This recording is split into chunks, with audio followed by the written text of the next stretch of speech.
সম্রাটরা যাকে নাম দিয়েছেন ত্রিয়া। কেন দিয়েছেন, কে দিয়েছেন, কেউ তা জানে না। কথায় আছে, পুরুষরা ভাবেন যে ত্রিয়া, ভাবেন একরকম, বলেন অন্য কিছু, আর করেন অন্য কিছুই। কিন্তু সত্যিটা কি এটাই? আসল সত্যি হলো এটাই যে ত্রিয়া হলো সেই চরিত্রহীন পুরুষ, আর কেউ নয়। সেই পুরুষ যারা নারীকে বলেন যে আপনি হলেন মা, আপনি হলেন দেবী, আপনি হলেন বোন। আর ভাবেন কি? ভাবেন যে এই নারী হলো আমাদের পায়ের ধুলো, আর কিচ্ছু নয়। আর কি করেন? ওনাদের মাথায়, ওনাদের খোপায় মালা পরিয়ে দিয়ে ভাবেন যে ওনারা হলেন তাদের পায়ের ধুলোর সমান। একজন নারীর সম্মান ভঙ্গ করেন, তাদের দাসী মনে করেন। ভুলবেন না, যত্র নারীয়াস্ত পূজ্যন্তে রমন্তে তত্র দেবতা। অর্থাৎ যেখানে নারীকে পুজো করা হয় সেখানে ঈশ্বর বাস করেন, আর যেখানে নারীকে অপমান করা হয় সেখানে ঈশ্বর এবং ভাগ্য এই দুই রুষ্ট হয়। মনে রাখবেন, যদি নারী কল্যাণকারী হতে পারেন তাহলে নারী মহাচণ্ডী রূপও ধারণ করতে পারেন। যদি একজন নারী মাতা হয়ে জন্মদান করতে পারেন তাহলে নারী মৃত্যু হয়ে বিনাশও করতে পারেন। যেখানে নারী অপমানিত হবেন সেখানে মহান ভারতও মহাভারতের পথে অগ্রসর হতে পারে। তাই মনে রাখবেন, নারীর অপমান যেন কখনোই না ঘটে। আর যদি কোথাও নারীর অপমান হয় তার অর্থ হলো আপনার বিনাশ আপনার দিকেই আসছে, আর এটা হলো তার প্রথম পদক্ষেপের প্রথম পদধ্বনি। রাধা রাধা। যদি সন্তান কোনো দুষ্কর্ম করে তাহলে সেই অপরাধ শুধু কি সেই সন্তানের? না, যদি সন্তান দুষ্কর্ম করে তাহলে অপরাধী তার মাতা পিতাও, যারা পুত্রমোহর কারণে সেই অনুচিত কাজে তাকে বাধা দেননি। অপরাধী হলেন তার পিতামহ, যিনি নিজের কর্তব্যবোধের কারণে নিজের পরিবারের যত্ন নেননি, যিনি সন্তানকে কখনো শাস্তি দেননি। অপরাধী হলেন তার সেই গুরুও, যিনি নিজের শিষ্যের সেই দুষ্কর্ম দেখেও তাকে প্রতিহত করতে পারেননি। একজন হবু রাজার কর্তব্য হলো নিজের প্রজার কাছে সে যেন এক উদাহরণ প্রস্তুত করতে পারে। কিন্তু যদি এত অনুচিত উদাহরণ প্রস্তুত হয়ে থাকে তাহলে মা বাবার, বাড়ির বয়োজ্যেষ্ঠদের কর্তব্য হলো ওনারা যেন সেটা সেখানেই থামায়,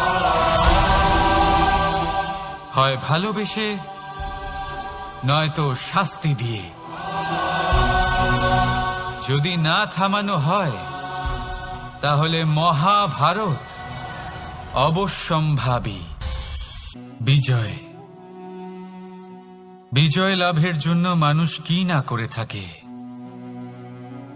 যে কোনো সম্ভাব্য প্রচেষ্টা করে। কিন্তু নিজের বিজয় লাভের জন্য বাজিতে যা ইচ্ছে তাই রেখে দেওয়া কি উচিত কাজ? কখনোই নয়। নিজের হারানো সম্মান, নিজের হারানো সম্পত্তি, নিজের হারানো অধিকার ফিরে পাওয়ার শুধু একটাই পথ রয়েছে, আর তা হলো পুরুষার্থ, দ্রুতক্রিয়া নয়। যে মানুষ নিজেই হেরে গেছে, নিজেই নিজের জয়লাভ করার জন্য অন্য কাউকে কিভাবে বাজিতে রাখতে পারে? এ হলো সম্পূর্ণরূপে অনুচিত। অনেক সময় অনেক ধন লাভ করার জন্য, অনেক সম্পত্তি লাভ করার জন্য আমরা নিজের আসল ধন, আমাদের আপনজন, তাদেরকে হারিয়ে ফেলতেও প্রস্তুত হয়ে যাই। এটা একেবারেই উচিত নয়। যত বড়ই সংকট আসুক না কেন, আমাদের আপনজনদের আমাদের সাথেই রাখা উচিত। নিজের বিজয়ের জন্য ওনাদের বাজি রাখা ঠিক নয়। এই ভুল কেউ একজন করেছেন, আপনি তা ভুলেও করবেন না। রাধা রাধা। নারী জন্মসূত্রে কারোর কন্যা, ধর্মসূত্রে কারোর পত্নী, আর কর্মসূত্রে কারোর মা। আমাদের মনে এই ছবি আঁকা রয়েছে একজন নারীকে নিয়ে, তাই না? একটা অতুলনীয় ভূমিকা রয়েছে নারীদের আমাদের জীবনে, আর নারী ছাড়া আমরা কিছুই নই। কিন্তু অধিকার, সেখানে আমরা একটা ভুল করে বসি। যখন নারী একজন কন্যা থাকে, যখন সে জন্ম নেয়, তখন তার ওপর অধিকার থাকে তার পিতার। আর তারপর যখন বিয়ে হয়ে যায়, তখন তার অস্তিত্বের ওপর অধিকার থাকে তার স্বামীর। আর যখন তিনি মা হন, তখন নিজেই তিনি জীবনের সমস্ত অধিকার দিয়ে দেন তার সন্তানকে। কিন্তু আমরা কি কখনো এটা ভেবেছি এই জীবন হলো তার নিজের? যে নারী সবার কল্যাণ করছেন, তার জীবনের অধিকারও তার কাছেই থাকা উচিত, তাই না? তার নিজের জীবনের সিদ্ধান্ত সে নিজেই নিতে পারেন, নিজেই নিজের ভাগ্যের রচয়িতা হতে পারেন। আর এর জন্য আমাদের নিজেদের পাল্টাতে হবে, দৃষ্টিভঙ্গি পাল্টাতে হবে। কারণ এই ধারণা সেটা আজ বা কালকের ব্যাপার নয়, এটা ঘটে চলেছে বহু বছর ধরে, আর চলতেই থাকবে যদি আমরা এটা না বদলাই। আর এটা তখনই সম্ভব হবে যখন আমরা নিজেদের মধ্যে পরিবর্তন আনব। তাই আজকের পর থেকে, এই মুহূর্ত থেকে, কোনো নারীর ওপর অকারণ অধিকার স্থাপনের আগে সহস্রবার ভেবে দেখবেন। কারণ যখন নারী নিজের অধিকার কেড়ে নিতে বাধ্য হবেন, তখন শুধু এবং শুধুমাত্র বিনাশই ঘটবে। রাধা রাধা। অনেক ব্যক্তির মনে একটা প্রশ্ন জাগে আমাকে আর রাধাকে নিয়ে। বলেন যে, না আমি আর রাধা একসাথে থাকি, না আমাদের বিয়ে হয়েছে। আমি এখানে দ্বারকাতে, ও ওখানে বর্ষণাতে, তাও এত ভালোবাসা কি করে? এ কেমন সম্পর্ক? আমি তাদের একটা সহজ কথা বলতে চাই। আপনি কখনো আয়নার দিকে দেখেছেন? নিজের দুই চোখের দিকে তাকিয়ে জিজ্ঞাসা করুন, এই দুই চোখ একসাথে কেন বন্ধ হয়, একসাথে কেন খোলে, একসাথে কেন ঘুমোয়, একসাথে কেন কাঁদে? আজীবন কোনো এক মানুষের সাথে সম্পর্ক রাখা অবশ্যই সম্ভব, তাদের সাথে দেখা না করে। আমার আর রাধার ভালোবাসাও কিছুটা এরকমই, আর কিছুটা এরকমই হয় ভালোবাসা দুই নয়নের মতো, যারা কখনোই মিলিত হবে না, কিন্তু চিরকালের জন্য একসাথে জুড়ে থাকবে। এই অনুভূতি নিঃস্বার্থ হয়, আর এই নিঃস্বার্থ ভালোবাসা আপনাকে আনন্দের পথে অগ্রসর করে। জীবনে সবসময় নিঃস্বার্থভাবে ভালোবাসুন, শুধুমাত্র আনন্দই পাবেন। তাহলে আসুন আমার সাথে নিঃস্বার্থভাবে ভালোবেসে বলুন, রাধা রাধা। মানুষ, কোন ব্যক্তির নির্মাণ হয় কিভাবে? কেউ বলবেন পঞ্চতত্ত্বের দ্বারা, কেউ বলবেন আত্মা, দেহ ও চেতনার দ্বারা, কেউ বলবেন ঈশ্বরের কৃপার দ্বারা, তো কেউ বলবেন এই প্রকৃতির পরীক্ষার দ্বারা। না, মানুষের নির্মাণ হয়ে থাকে বিশ্বাস দ্বারা। ব্যক্তি তখনই গড়ে ওঠেন যখন ব্যক্তিত্ব থাকে, ঠিক কিনা? আর ব্যক্তিত্ব তখনই হবে, আর সেরকমই হবে যেরকম বিশ্বাস আপনি নিজের উপরে রাখবেন। যদি আপনি মনে করেন আপনি বিষের ন্যায় হবেন, তাহলে আপনি বিষাক্তই হবেন। যদি আপনি এটা মনে করেন যে আপনি অমৃতের ন্যায় হবেন, তাহলে আপনি অমরই হয়ে যাবেন। যদি আপনি নিজের উপরে বিশ্বাস রাখেন যে আপনি সংসারের সব থেকে উঁচু পর্বতের শিখরে পৌঁছতে পারবেন, তাহলে আপনি অবশ্যই পৌঁছবেন। যদি আপনার এরকম মনে হয় যে আপনি এরকম কখনো করতে পারবেন না, তাহলে এরকম কখনোই হবে না। ভেবে দেখবেন, বিশ্বাসের মধ্যেই বিশ্ব বাস করে থাকে, তো আপনার অস্তিত্ব কেন করবে না?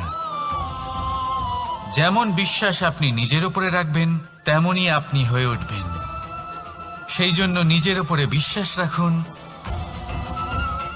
আর হ্যাঁ, ভালোবেসে বলুন রাধা রাধা। শত্রুতা, একজন মানুষ অন্য মানুষের সাথে শত্রুতা করে বসেন, দুজন ঘনিষ্ঠ বন্ধু। এমনও এক সময় আসতে পারে যখন এনারা একে অপরের শত্রু হয়ে ওঠেন। এর অনেকগুলো কারণ হতে পারে, কিন্তু মূল কারণ হলো আলোচনা। আগে হ্যাঁ, আপনি যদি কারোর বিষয়ে আলোচনা করেন তাহলে সে আপনার শত্রু হয়ে যেতে পারে। এবার মনে একটা প্রশ্ন আসতে পারে যে এটা কিভাবে সম্ভব হতে পারে? আলোচনা, এটা তো অত্যন্ত জরুরি। যদি আমি নিজের বন্ধুর খারাপ কাজের বিষয়ে আলোচনাই না করি তাহলে সে শুধরবে কি করে? এ কথা সত্যি যে আলোচনা আবশ্যক, কিন্তু তার থেকেও বেশি গুরুত্বপূর্ণ এবং আবশ্যক হলো আপনার এই সিদ্ধান্ত। সিদ্ধান্ত এটাই যে আপনার এই আলোচনা কোন স্থানে করবেন। যদি এটা সবার সামনে করবেন ভাবেন, তাহলে তা অপমানও হয়ে যেতে পারে। যদি এটা আলাদাভাবে করেন তাহলে তা পরামর্শ হয়ে যায়। অপমান কেউ স্বীকার করতে পারেন না, কিন্তু পরামর্শ সকলের ভালো লাগে। তাহলে যদি আপন কারোর জন্য ভালো কিছু চান, কাউকে শুধরে দিতে চান, আর আপনার মনে হয় আলোচনা আবশ্যক, তাহলে সর্বপ্রথম সময়, পরিস্থিতি আর স্থানের কথা মনে রাখবেন, নয়তো এই আলোচনা আপনাকে খুব ভোগাতে পারে। তাহলে আসুন আমার সাথে ভালোবেসে বলুন রাধা রাধা। আপনার জীবনেও কি সমস্যা রয়েছে? অবশ্যই থাকবে। প্রত্যেকের জীবনেই সমস্যা থাকে। প্রত্যেক মানুষ জিজ্ঞাসাও করেন যে এই সমস্যা আসলে কি আর কেন আসে জীবনে। আপনাকে একটা কথা বলে দিই যে সমস্যা আসলে সেটা নয় যা আপনার পথে বাধা সৃষ্টি করে, বরং সমস্যা হলো সেটাই যেটা আপনি তখন দেখতে পান যখন আপনার একাগ্রতা আপনার পথ থেকে, আপনার লক্ষ্য থেকে সরে যেতে থাকে। আর এই সমস্যাগুলি দূর করার জন্য, এর সমাধান করার জন্য একটাই পথ আছে, নিজের সমস্ত ভাবনা আরো একবার একাগ্র করুন নিজের পথের দিকে, নিজের লক্ষ্যের দিকে। আপনার সমস্ত ভাবনা যদি কেন্দ্রীভূত হয় নিজের লক্ষ্যে, তাহলে এই সমস্যা দূরে থাকবে। যদি এরকম না হয়, যদি আপনার মন একটু অন্যদিকে চলে যায়, তাহলে এই সমস্ত সমস্যা আবার সামনে চলে আসে আর বাড়তেও থাকে। দেখুন, যেখানে আপনার লক্ষ্য রয়েছে, বাণ যদি সেখানেই চালাতে হয়, তাহলে দৃষ্টি তো সেদিকেই রাখতে হবে। তবেই তো আপনি সেই লক্ষ্য ভেদ করতে পারবেন। সেই জন্য মনে রাখবেন, সর্বদা লক্ষ্য রাখবেন নিজের পথে, সেই পথেই সামনে এগোতে থাকুন নিজের লক্ষ্যের দিকে। আপনি যত সামনে এগোতে থাকবেন এই সমস্যা তত পিছিয়ে যাবে। তাহলে আসুন আমার সাথে ভালোবেসে বলুন রাধা রাধা। এই পাখিরা সত্যি খুব সুন্দর, আমার খুব ভালো লাগে। আপনি নিশ্চয়ই শুনে থাকবেন যে কিছু পাখির কাছে ডানা অবশ্যই থাকে, কিন্তু উড়তে পারে না। তারা চায় উঁচু আকাশে উড়ে বেড়াতে এবং মেঘেদের সাথে কথা বলতে, করতেই পারে না। এবার এই সংসারেও পাওয়া যায় ঘুড়িও। এদের মধ্যে না জীবন আছে, না প্রাণ আছে, আর না আছে ডানা, কিন্তু এরা আকাশের সাথে কথা বলে, হাওয়ার বেগের সাথে কথা বলে, আনন্দ করে, উৎফুল্ল হয়ে ওঠে, আকাশে জীবনের কিছু মুহূর্ত কাটায়। তার কারণ কি হতে পারে? কারণ হলো সুতো। এই সুতো যদি সঠিক হাতে থাকে, তাহলে এই কাগজের তৈরি ঘুড়িও আকাশের উচ্চতায় উড়ে বেড়াতে পারে। এবার এই সুতো আসলে কি? এই সুতো হলো আসলে ভালোবাসা, এই সুতো হলো আসলে বিশ্বাসের, আর এটা আপনি দিয়ে থাকেন তাদের হাতে যাদের আপনি বিশ্বাস করেন, যাদের আপনি নিজের সর্বস্ব দিয়ে দেন। ভেবে দেখুন, এই ভালোবাসা আর বিশ্বাসের সুতো আপনি যদি সঠিক মানুষের হাতে দিয়ে দেন, তাহলে আপনি অনেক উচ্চতায় উঠতে পারবেন, আকাশের উচ্চতায় উড়ে বেড়াতে পারবেন, মেঘের সাথে কথা বলতে পারবেন, পাখিদের মতো উড়তে পারবেন, যা ইচ্ছে তাই করতে পারবেন।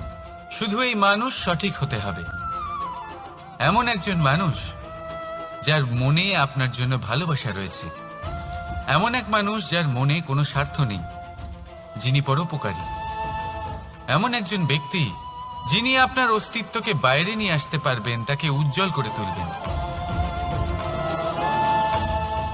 তাহলে ভালোবাসুন, আনন্দ করতে থাকুন, আর এই আনন্দ সহকারে বলুন, রাধা রাধা। আমরা সকলে এমন ব্যক্তির সাথে থাকতে চাই যারা খুব মিষ্টি কথা বলেন, যাদের ব্যবহার আমাদের ভালো লাগে, যারা দেখতে সুন্দর হন, যাদের আমরা পছন্দ করি। আর সবসময় এমন ব্যক্তির থেকে দূরে থাকতে চেষ্টা করি যাদেরকে আমরা পছন্দ করি না, যাদের কথা আমাদের খারাপ লাগে, যাদের কথা একটু কঠোর হয়। আমরা সবসময় চেষ্টা করি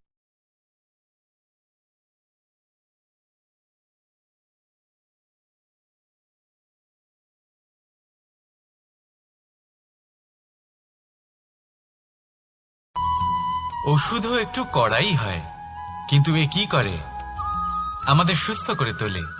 ঠিক সেইভাবেই ভালোবাসার এই অধ্যায় একটু কঠিন, একটু কড়াও মনে হতে পারে, কিন্তু এর ফল সবসময় আপনাদের স্বাস্থ্যের পক্ষে ভালোই হয়। সেই জন্য যদি কেউ আপনার নিন্দে করে, আপনাকে কড়া কথা শোনায়, আপনার ব্যাপারে আলোচনা করে, তার মানে এটা নয় যে সে আপনার শত্রু। হতে পারে তিনি আপনার বন্ধু হন, আপনার জন্য ভালো চান, আপনাকে শুধরে নিতে চান, আপনার মধ্যে কোনো পরিবর্তন দেখতে চান। সেই জন্য কখনো কারোর কথা শুনে বা কাউকে দেখে প্রাথমিকভাবে এই সিদ্ধান্ত নেবেন না যে তিনি আপনার শত্রু হন নাকি আপনার বন্ধু হন। এমনও শত্রু হয়ে থাকেন যে গুড়ের মতো মিষ্টি মিষ্টি কথা বলে আসলে আপনাকে বিষ পান করিয়ে দেবেন। আর এমনও বন্ধু থাকেন যারা আসলে নিমের মতো কড়া কথা বলেন কিন্তু আপনাকে অমৃত পান করান। এদের মধ্যে পার্থক্য করতে জানতে হবে, কে আসলে শত্রু হন আবার কে আসলে মিত্র হন। এই পার্থক্য যখন আপনি করতে শিখবেন, তখন আপনি এই সংসারের সব থেকে সুখী প্রাণী হয়ে উঠবেন। এই পার্থক্য বোঝা সহজ নয়, কিন্তু অবশ্যই আবশ্যক। রাধা রাধা। অসুখ। এমন কোন মানুষ আছেন এই সংসারে যার অসুখ করে না? প্রত্যেক মানুষ কখনো না কখনো অবশ্যই অসুস্থ হয়েছে, তার এই শরীর রোগের শিকার অবশ্যই হয়েছে। এবারে দেখুন, এই রোগ আসে আবার এই রোগ চলেও যায়, কিন্তু সেই রোগ আমাদের কষ্ট দিতে কেন সক্ষম হয়? কারণ হলো স্বচ্ছতা। যদি এই স্বচ্ছতা শরীরে না থাকে, তাহলে মানুষকে শারীরিক কষ্ট পেতেই হবে। ঠিক সেইভাবেই অত্যন্ত প্রয়োজনীয় হলো এই স্বচ্ছতা যেন মনেও থাকে। যদি এই স্বচ্ছতা মনে না থাকে, তাহলে মানুষ চারিত্রিকভাবে কষ্ট সহ্য করেন। এবারে নিবারণ কি হতে পারে? বড়ই সহজ এর উপশম। যদি রোগ শরীরে হয়, তাহলে সর্বপ্রথম স্বচ্ছতা বজায় রাখতে শিখুন, এই শরীরকে পরিষ্কার রাখতে শিখুন। বিচক্ষণতার সাথে এই রোগের সম্মুখীন হন, ভয় পাওয়ার কোনো দরকার নেই। ব্যায়াম করতে থাকুন, সব ঠিক হয়ে যাবে। সেইভাবেই যদি এই অসুখ মনে হয়, তাহলে কি করা যায়? সর্বপ্রথম তার আধারের উপরে নজর দিন। আপনার এই আধারই হলো আপনার আহার। যা আপনি আহার করবেন সেরকমই মানুষ হয়ে উঠবেন। সেইভাবেই আপনি যেরকম ভাবেন সেরকমই মানুষ হয়ে উঠবেন। সেই জন্য নিজের ভাবনাকে শুভ করুন, নিজের দৃষ্টিভঙ্গিকে শুভ করে তুলুন, সবকিছু সঠিক হবে। আপনার আমার সবার মধ্যেই এক রাক্ষস বাস করে, তার সম্মুখীন হন, তাকে পরাস্ত করুন। তাহলে এই রোগ সে শরীরেই হোক বা মনের মধ্যে, যদি সঠিক সময় তাকে আটকানো না যায়, তাহলে যে কোনো সময় তা মহামারীর রূপ ধারণ করবে। সেই জন্য সাবধানে থাকুন, সুস্থ থাকুন। তাহলে আসুন আমার সাথে ভালোবেসে বলুন, রাধা রাধা। বাজ পাখিকে পক্ষীরাজ বলা হয়, বাজের আয়ু হলো মোটামুটি 70 বছর। এবার 40 বছর হতে হতেই ওদের পালক লম্বা এবং ভঙ্গুর হয়ে যেতে থাকে, ঠোঁট বেঁকে যায়, ডানা ভারী হয়ে যায়, অর্থাৎ আগের মতো উড়তে পারে না, সেই শক্তি থাকে না। এবার সেই বাজ কি করবে? বাজ সব থেকে কঠিন নির্বাচন করে, নির্বাচন নিজের পুনর্স্থাপনার। সর্বপ্রথম একটা বিশাল পর্বতে যায়, একান্তে নিজের এক বাসস্থান তৈরি করে, আর তারপরে পাথরের সাথে নিজের ঠোঁট বারবার আঘাত করতে করতে সেই ঠোঁট ভেঙে ফেলে। তারপরে সে অপেক্ষা করে সেই ঠোঁট পুনর্নির্মাণ হওয়ার। তারপর সেটাই করে নিজের পালকের সাথে। তারপরে নিজের ডানা থেকে এক এক করে ভারী পালকগুলো ছিঁড়ে ফেলে দেয়। আর তারপর 150 দিনের এই যন্ত্রণা সহ্য করার পরে ও ফিরে পায় নিজের ওড়বার অনন্য ক্ষমতা, সেই শক্তি। আর তারপরে ও জীবনের পরবর্তী 30 বছর বাঁচে। কি বুঝলেন আপনি? যদি ইচ্ছে শক্তি থাকে তাহলে একজন দুর্বলও শক্তিশালী হতে পারে। আপনিও এটাই করুন, নিজের অতীতের যন্ত্রণার বোঝাগুলিকে ত্যাগ করুন আর কল্পনার খোলা আকাশে উন্মুক্ত হয়ে উড়ে বেড়ান। নিজের পুনর্স্থাপনা করুন, তবেই সর্বশ্রেষ্ঠ হতে পারবেন। আর মনে রাখবেন, এই ছোট ছোট পদক্ষেপই বড় বড় শিখরে পৌঁছে দিতে পারে। তাহলে আসুন আর আমার সাথে ভালোবেসে বলুন, রাধা রাধা। আপনি কি কখনো জলকে নিজের মুঠোতে ধরে রাখার চেষ্টা করেছেন? চলুন আজ করা যাক।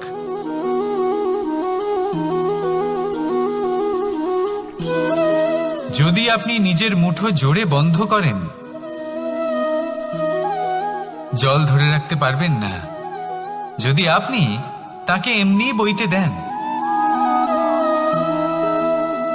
তাহলে ও নিজের পথ নিজেই করে নেবে আর আপনার হাতেও থেকে যাবে। আমাদের জীবনও হলো কিছুটা এরকম, জলের মতো। নিজের পথ নিজেই করে নেয় এই জীবন। প্রত্যেক সমস্যার সমাধান নিজেই করে নেয় এই জীবন।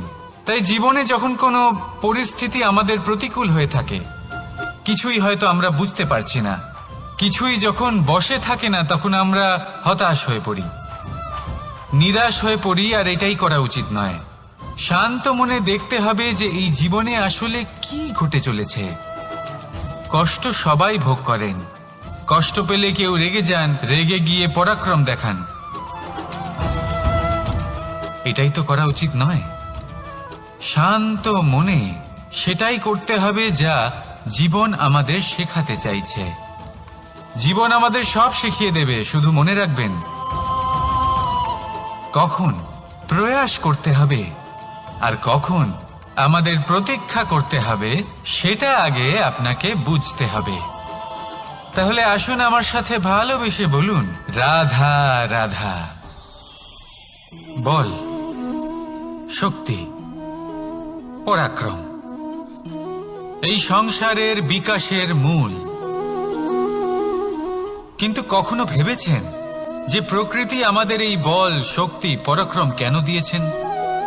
যাতে আমরা জীবনে কারোর উদ্ধার করতে পারি, কাউকে সাহায্য করতে পারি, কারোর জন্য ভালো কিছু করতে পারি, কোনো গরিব অসহায় মানুষের জন্য কিছু করতে পারি। এই বল, এই শক্তির সদ্ব্যবহার করতে পারি। কখনো দেখেছেন এমন মানুষ যার কাছে অসীম শক্তি আছে, কিন্তু তার সাথেই অসম্ভব অহংকারও রয়েছে? যিনি নিজেকে সর্বশ্রেষ্ঠ বলে মনে করেন, খারাপ কাজও করেন। আপনি দেখবেন প্রকৃতি এবং মানুষ তাকে ভাঙতে সর্বদা চেষ্টা করেন। মনে রাখবেন, যতই সুবিশাল পর্বত হোক না কেন, তা যদি পথে পড়ে, তাকে ভেঙে পথ প্রশস্ত করা হয়। যদি আপনার কাছে বল থাকে, শক্তি থাকে, পরাক্রম থাকে, তাহলে তার সদ্ব্যবহার করুন, কাউকে সাহায্য করুন, কাউকে রক্ষা করুন। যদি আপনি আপনার শক্তির দুর্ব্যবহার করেন, তাহলে মনে রাখবেন আপনি নিজের বিনাশ নিজেই আমন্ত্রণ করছেন। এবার বল অর্জন করার পরে, শক্তি অর্জন করার পরে আপনি নিজেকে বিনাশ করতে চান নাকি এই সংসারের উদ্ধার করতে চান, সিদ্ধান্ত আপনার। রাধা রাধা। মানুষ আর ধন, এই দুইয়ের মধ্যে সম্পর্ক খুব ঘনিষ্ঠ। ধন হলো সেই শক্তি যার ব্যবহার মানুষ করে থাকে সাংসারিক বস্তু ক্রয় করার জন্য, নিজের জীবন যাপন করার জন্য। আর মানুষ হলো সেই শক্তি যারা ধনকে গুরুত্বপূর্ণ করে তোলেন। এবার একটা কথা বলি, ব্যবহার করা উচিত ধনকে আর ভালোবাসা উচিত মানুষকে। এটা বেশিরভাগ মানুষই বোঝেন না। মানুষ এখানেই সব থেকে বড় ভুল করে বসেন। তারা ভালোবাসেন ধনকে আর ব্যবহার করেন মানুষকে। এ হলো অনুচিত। দেখুন, আপনি একটা সূচের দ্বারা যুদ্ধ করতে পারবেন না, আর কোনো তলোয়ার দ্বারা বস্ত্র সেলাই করতে পারবেন না, তাই না? কোনটা কিসের জন্য হয় সেটা বোঝা অত্যন্ত জরুরি। আপনিও সঠিক দিকে অগ্রসর হন। মানুষকে ভালোবাসুন আর ধনকে ব্যবহার করুন। যদি আপনি মানুষকে ব্যবহার করেন তাহলে আপনি ভালোবেসে ফেলবেন ধনকে, আর এই ভালোবাসা ধীরে ধীরে পরিণত হবে লোভে, আর ধীরে ধীরে এটা আপনাকে বিনাশ করে দেবে। তাহলে সমস্ত মানুষকে ভালোবাসুন আর এইভাবে ভালোবেসে বলুন, রাধা রাধা। সাফল্য কে না চান? সাফল্য লাভ করার, শিখরে পৌঁছানোর আলাদাই একটা আনন্দ রয়েছে। আর আপনজনদেরও কে না চান? প্রত্যেক মানুষ চান যেন জীবনে তার কোনো আপনজন থাকে, যারা সবসময় তাদের সাথে থাকবে। কারণ আপনজনের সাথেই তো সাফল্যের আনন্দ সব থেকে বেশি পাওয়া যায়। কিন্তু আসলে কি হয়, অনেক সময় সাফল্যের খোঁজে সেই পথে চলতে চলতে আমরা আপনদের থেকে দূরে চলে যাই। না চাইতেও দূরে চলে যেতে হয়, ওনাদের সাথে সময় কাটাতে পারি না। আর আমরা ভুলে যাই যে সাফল্যের আসল আনন্দ আপনজনদের সাথেই পাওয়া যায়। সফল হওয়ার পরে আপনদের সাথে দেখা হলে তাদের চোখে আমাদের জন্য যে আবেগ থাকে, যে সম্মান, যে প্রেম থাকে, সেটাই হলো আসল পুরস্কার। আমরা সেই কথা ভুলে যাই এবং একা হয়ে পড়ি। বেশিরভাগ সময় এটাই হয়। বেশিরভাগ সময় সফল মানুষগুলি একা হয়ে যান।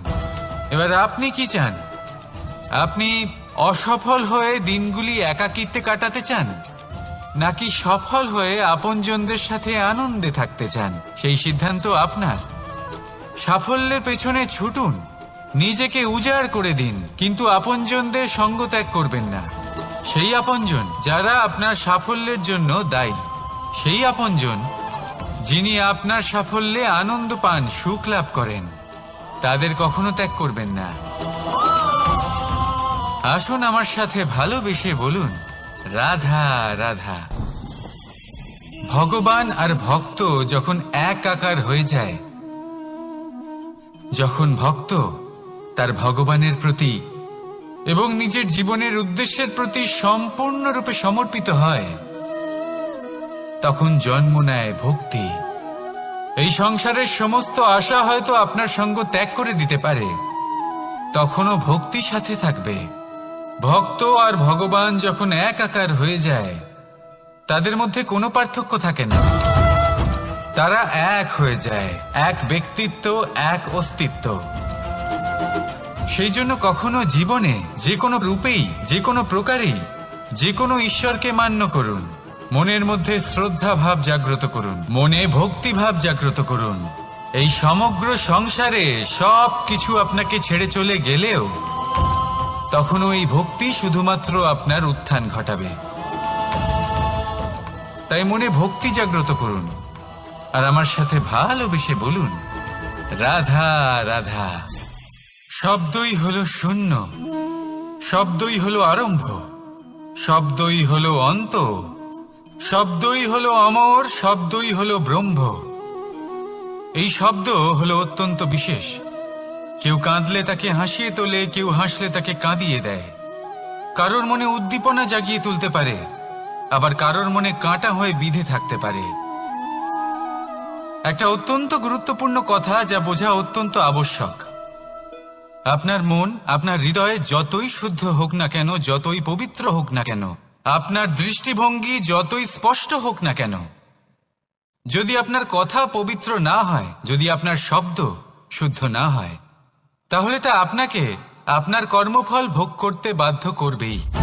একটা সহজ উদাহরণ দিই, আপনার জীবনে এমন কেউ অবশ্যই থাকবেন যাকে আপনি পছন্দ করেন না, যিনি হয়তো অধর্মী মানুষ, যিনি হয়তো দুর্বুদ্ধি সম্পন্ন মানুষ, কিন্তু তার জন্য অপশব্দ প্রয়োগ করলে তার মধ্যে কোনো পরিবর্তন আসবে না, তার মানসিকতা বদলাবে না, শুধু মনে প্রতিশোধ স্পৃহা জেগে উঠবে, মনে হিংসা জাগবে, আর কিচ্ছু নয়। সেই জন্য নিজের শব্দকে নিয়ন্ত্রণ করুন, নিজের কথা সংযত করুন। শ্রেষ্ঠ থেকে শ্রেষ্ঠতর মানুষকেও সাবধানী হতে হয়, কারণ যদি এই শব্দের প্রয়োগ সঠিক না হয় তাহলে আজীবন মানুষকে নির্বাক হয়ে থাকতে হতে পারে। তাহলে নিজের শব্দ নিয়ন্ত্রিত রাখুন, নিজের কথাকে শুভ করুন, এতে প্রেমবোধ জাগিয়ে তুলুন, আর সেই প্রেমবোধ নিয়েই বলুন রাধা রাধা। বরদান এবং অভিশাপ এই দুই হলো একই মুদ্রার দুটি পিঠ। এই বরদান আমরা অনেক কারণে পেতে পারি, কখনো নিজের পরিশ্রমের কারণে, কখনো নিজের তপস্যার কারণে, কখনো আমাদের পূর্বপুরুষদের কর্ম ও তপস্যার কারণে। কিন্তু এই বরদান কতক্ষণ বরদান থাকবে তা আমরা নিশ্চিত করতে পারি না, তা সুনিশ্চিত করে শুধুমাত্র আমাদের কর্ম। যদি আপনাকে উদাহরণ দিই, আপনি রেশমের কীট দেখেছেন? ও বরদান পেয়েছে যে ও নিজের সুরক্ষার জন্য খোলস বানাতে পারে। এবারও তাতে এত মত্ত হয়ে যায় যে এমন এক আবরণ বানিয়ে ফেলে যাতে সে নিজেই আবদ্ধ হয়ে চাপা পড়ে মরে যায়। এটার তাৎপর্য কি? তাৎপর্য খুবই সরল। গর্ব করা খুবই ভালো, কিন্তু অহংকার করা কখনোই উচিত নয়। যদি অহংকার মনের মধ্যে প্রবেশ করে তাহলে এই বরদান অভিশাপে পরিণত হতে সময় লাগে না।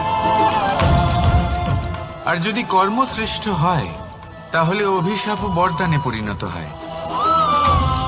তাহলে আসুন শ্রেষ্ঠ কর্ম করুন আর আমার সাথে ভালোবেসে বলুন রাধা রাধা। সুখ, দুঃখ, মৃত্যু, মহামারী এগুলো কখনো বলে আসে না, আবার জিজ্ঞাসা করেও আসে না। এমনই হয় দ্রুত ক্রীড়ার এই খেলায়। এক কারাগারের মতো, একটা মাকড়সার জালের মতো।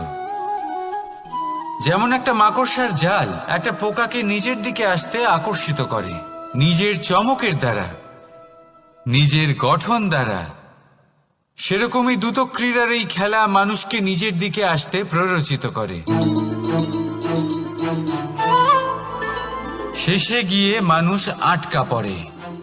পার্থক্য শুধু এটাই, যখন এক পোকা এই জালে জড়িয়ে পড়ে তখন সে তার প্রাণ হারায়।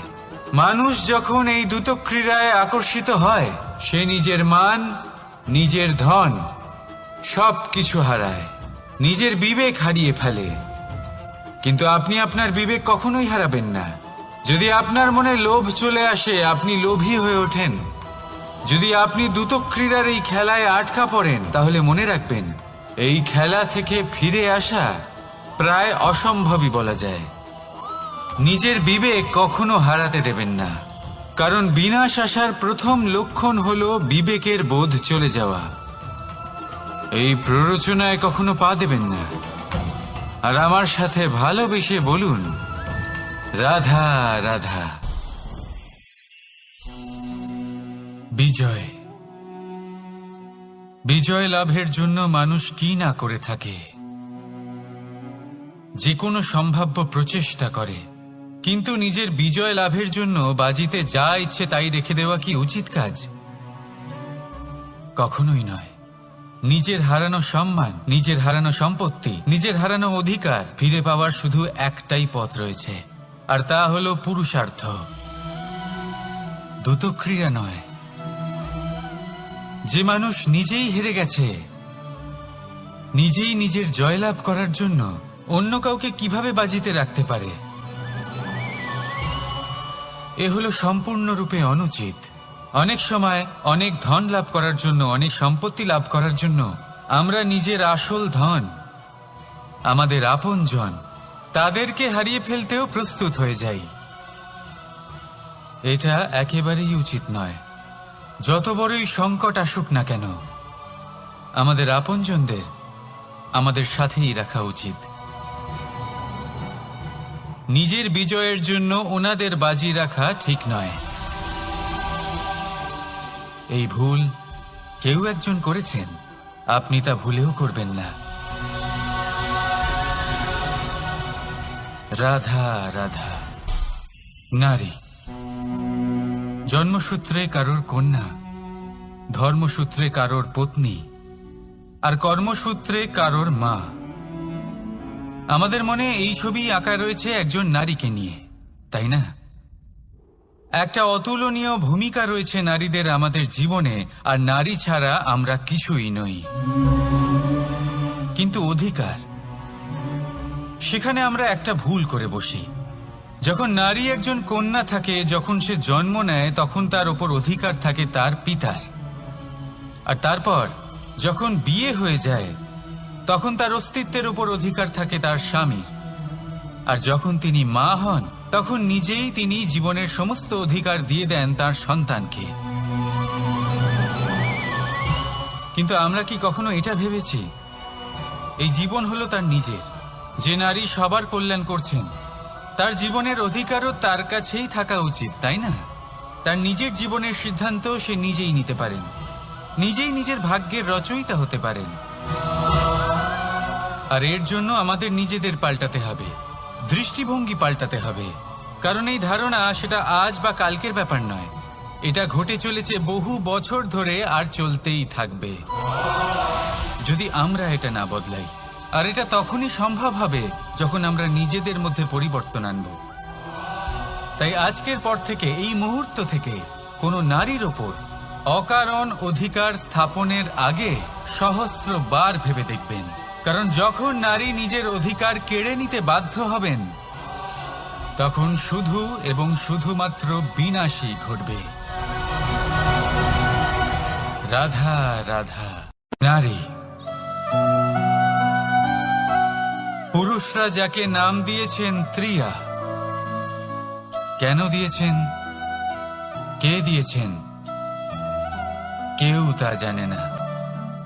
কথায় আছে, পুরুষরা ভাবেন যে ত্রিয়া, ভাবেন একরকম, বলেন অন্য কিছু, আর করেন অন্য কিছুই। কিন্তু সত্যিটা কি এটাই? আসল সত্যি হলো এটাই যে ত্রিয়া হলো সেই চরিত্রহীন পুরুষ, আর কেউ নয়। সেই পুরুষ যারা নারীকে বলেন যে আপনি হলেন মা, আপনি হলেন দেবী, আপনি হলেন বোন। আর ভাবেন কি? ভাবেন যে এই নারী হলো আমাদের পায়ের ধুলো, আর কিচ্ছু নয়। আর কি করেন?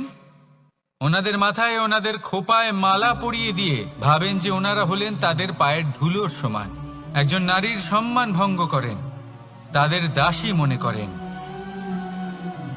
ভুলবেন না, যত্র নারী আস্ত পূজ্যন্তে রমন্তে তত্র দেবতা। অর্থাৎ যেখানে নারীকে পুজো করা হয়, সেখানে ঈশ্বর বাস করেন। আর যেখানে নারীকে অপমান করা হয়, সেখানে ঈশ্বর এবং ভাগ্য এই দুই রুষ্ট হয়। মনে রাখবেন, যদি নারী কল্যাণকারী হতে পারেন, তাহলে নারী মহাচণ্ডী রূপও ধারণ করতে পারেন। যদি একজন নারী মাতা হয়ে জন্মদান করতে পারেন, তাহলে নারী মৃত্যু হয়ে বিনাশও করতে পারেন।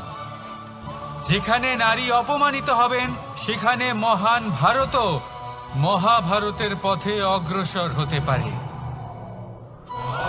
তাই মনে রাখবেন, নারীর অপমান যেন কখনোই না ঘটে। আর যদি কোথাও নারীর অপমান হয়, তার অর্থ হলো আপনার বিনাশ আপনার দিকেই আসছে। আর এটা হলো তার প্রথম পদক্ষেপের প্রথম পদধ্বনি।